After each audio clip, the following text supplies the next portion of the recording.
наши дни сме атакувани от маркетинговата красота, която издига на пиедестал физически аспект. Отвъд тази естетика, на фокус сега поставяме красотата като грижа за външния вид, като грижа за нашата кожа. Затова сме поканили специалист точно в тази сфера, в грижата за кожа. От години тук в студиото ни гостува козметолог Станислава Тодорова. Здравей, Живко! Благодаря за поканата. Здравейте на всички, които ни слушат. Много интересна тема си подхванал. Наистина прави ми впечатление, че в последно време суетата има малко превес над здравословното, ако така мога да се изкажа. Първо, за тези, които ни слушат, само да кажа, че не съм против. Тук няма да говорим за или против, а по-скоро за това, че има вариант да направим нещо, за да сме по-дълго време изглеждащи добре, преди въобще да прибегнем до ножа, ако така мога да се изразя. Ако изобщо трябва да прибягаме до ножа. Всъщност, от една страна, аз споменах за тази маркетингова, така наречена красота, която ни се продава чрез социалните мрежи. Тя като че ли насочва хората точно към това, да коригират нещо, което не харесват в себе си. Но отвъд това, за да изглеждаме по-дълго време млади, красиви, има неща, които тук сега е важно да споделим с нашите слушатели. В разговорът, който имахме с теб преди ефира, точно това коментирахме, че има такива начини и сега ще споделим, така че този разговор ще бъде много полезен. Да, преди да кажа конкретните начини да поддържаме красива кожа, искам да кажа, че трябва много да обърнем внимание на така наречената епигенетика и сега ще обясня какво значи това. Епигенетиката се занимава с причината как кожата ни се променя и въобще клетките ни се променят по биохимичен път на база околна среда. Тоест, много е важно да знаем, че трябва да имаме здравословни навици, като хранене, спорт, дори полезни контакти, защото, ще го кажа малко по-директно. Как ни влияят? Точно, тези... сега това искам да кажа. Например. Да, ако ядеме много мазно, много солено, ако прекаляваме със сладкото, пушиме прекалено много цигари на ден, пиеме много алкохол, не спортуваме изобщо, това довежда до неправилно функциониране на клетките. Когато клетките не функционират правилно, означава, че няма как да се стимулира производство на здрав, хубав колаген, включително не може да се синтезира добре и хиалуронова киселина. Това означава, че на повърхността ние нямаме да имаме опъната, хубава, младежка, сияйна кожа. Реално начинът ни на живот буквално води до преждевременно остаряване. И само тук да вметна, от 2020 година Световната здравна организация фиксира остаряването като болест. Т.е. това официално вече е болест. А тази болест можем ли да я компенсираме, да я задържим, може да я забавим? Може да я забавим. Всъщност с този колаген, който се продава в аптеките или с други хранителни добавки? По принцип може да забавиме както вътрешно, така и външно. Естествено, че когато от няколко фронта ние си помагаме, тогава ефектът ще е много даже бих казала бърз и много по-дълготраен. Сега по отношение конкретно на темата, за която ти спомена, че ще говорим днес, тези корекции, те са много бързи и всъщност те са евтини. И ще обясня защо. Когато нещо става веднага на момента, е реално много по-евтино отиза от към всякакъв ресурс. Но всъщност, за да си красив и здрав, трябва дългосрочност, което означава много ресурси. И регулярно. Да. Също така, сега ще продължим с още музика на вълната, по която ни посрещат и едно от важните неща един от важните аспекти в нашия живот, за който трябва да се грижим. Можем ли да избегнем или да отложим хирургичната намеса за разкрасяване?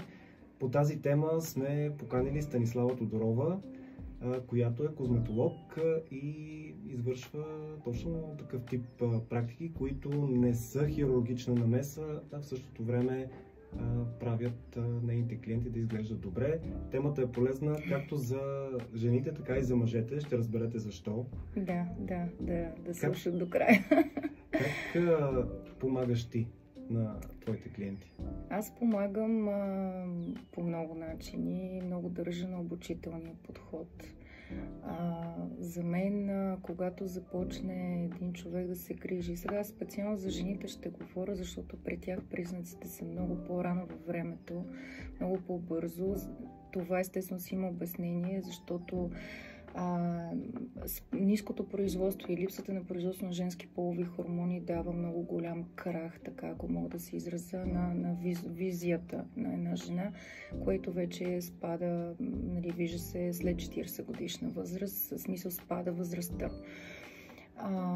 Превенцията за мен е най-важната, като след 20 години задължително трябва да се посещава козметик, поне един път в месеца. В къщи е много важно да се използва правилна козметика. Под правилна разбирам за конкретната възраст, конкретните нужди, конкретния тип кожа, определени проблеми, дефицити, които има, но това, разбира се, пак съветвам да бъде консултирано с професионалист, защото професионалист може да подбере наистина един букет от активни съставки, които има нужда конкретната кожа. Вече от тук нататък говорим за процедури. Аз, понеже имам много различни видове процедури, които и аз правя в кабинета, ще наблегна на тези, които са по-подходящи за жени около 40 годишна възраст, тогава когато вече има видими признаци на стареене. При такъв тип кожи първо изключвам, ако има придружаващи дефицити, тип възпалителни процеси, разширени капиляри, не здрава повърхност епидермална, набляга се на това да се оправи този проблем, но две са основните неща. Работим на повърхността, чрез пилинги, било то химични или билкови пилинги. Тук идеята е, освен да имаме една гладка кожа на пипане, сияйна, без пигментации, идеята на билковия пилинг и на химичните пилинги е да реструктурира самия епидермис, даже и дерма. Т.е. клетките да бъдат много по-близко една до друга, много подредени като едни войници, ако така мога да се изразя, защото по този начин те ще функционират много по-добре и най-елементарно няма да допускат загуба на влага, т.е. дехидратация. Една кожа, която не изглежда с добре подредени клетки, всъщност тя не е здрава кожа, респективно не е красива. Вече слизаме на дълбочина. На дълбочина по отношение на стимулиране на клетки, които произвеждат колаген, може да се действа с апарати, ултразвук, радиочестотен лифтинг. Аз имам един нов апарат, който е медицински, който действа с магнитни вълни. Идеята е на тук да стимулираме да се произвежда колаген. И още за това как да изглеждаме добре и възрастта да не е толкова отличителен признак в нашия живот, само след минути. Красотата е на фокус, скъпи слушатели. Имаме тук професионалист, който от години се занимава с красота, преобразява дамите и господата също така, да, с съветите, с опита. Козметологът Станислава Филипова е тук в Човекът на фокус, за да дадем полезни съвети не само за дамите, но сега говорихме за тях, но ми се иска сега да прехвърлим към господата. Какво можем да направим ние с грижата за себе си и един проблем, който доста често кара мъжете да потърсят помощ от козметици, да достигнат дори до хирургия. Говорим за присаждането на коса. Този проблем с оплешивяването. Да, алопецията.